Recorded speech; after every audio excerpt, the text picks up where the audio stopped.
Welcome everyone to my next episode of What Did Therapy Do to Me? Last episode I told you about setting boundaries. In my journey of healing, I realized this actually plays a major role. நம்ம எல்லாருக்குமே setting boundaries எப்பவுமே struggle தான், especially to do with close knit. அது ஒரு மாதிரி அவஸ்தை. What we don't understand is நம்ம க்ளோஸா இருக்கவங்க தான் இந்த boundaries சுத்தமா ரெஸ்பெக்ட் பண்ண மாட்டாங்க. எனக்கு பர்சனலி ரொம்ப க்ளோஸ் ஆனவங்க கூட boundaries செட் பண்றது கில்ட்டியா இருந்துச்சு. என்னால மத்தவங்க ஹர்ட் ஆயிடுவாங்க ஒரு ஃபீலிங் இருந்ததுனால கான்ஸ்டன்டா நான் எஸ் மட்டுமே சொல்லிட்டு இருந்தேன்.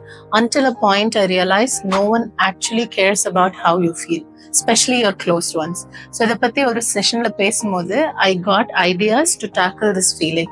Lesson 5, therapy taught me to set boundaries.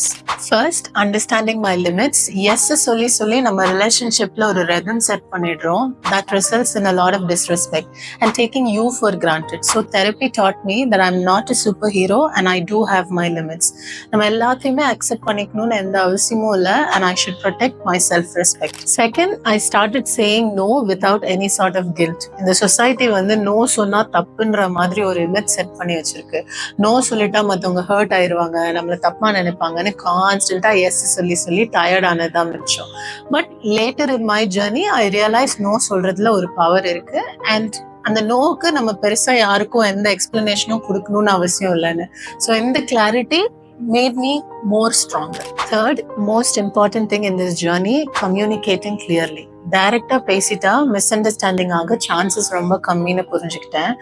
ஏதோ ஒரு ரீசனுக்கு people tend want to communicate directly, so be it. நாம வாலண்டரியா போய் எக்ஸ்பிளைன் பண்ணணும்னு தேவையில்லை. இங்க எல்லாருமே நம்மளை சுத்தி ஓப்பனா பேசுங்கன்னு கான்ஸ்டன்டா சொல்லிட்டே இருப்பாங்க. ஆனா அந்த மாதிரி டைரக்டா பேசுறவங்க ரொம்ப ரொம்ப கம்மி.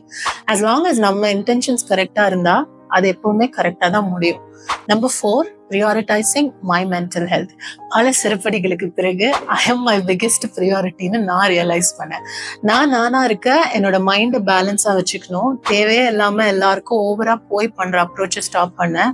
அதனால வந்தது என்ன, சிறுபடிகள் மட்டுமே அப்படின்னு புரியும் போது எனக்கு அது கொஞ்சம் கொஞ்சமா அறிவு வர ஸ்டார்ட் ஆச்சு.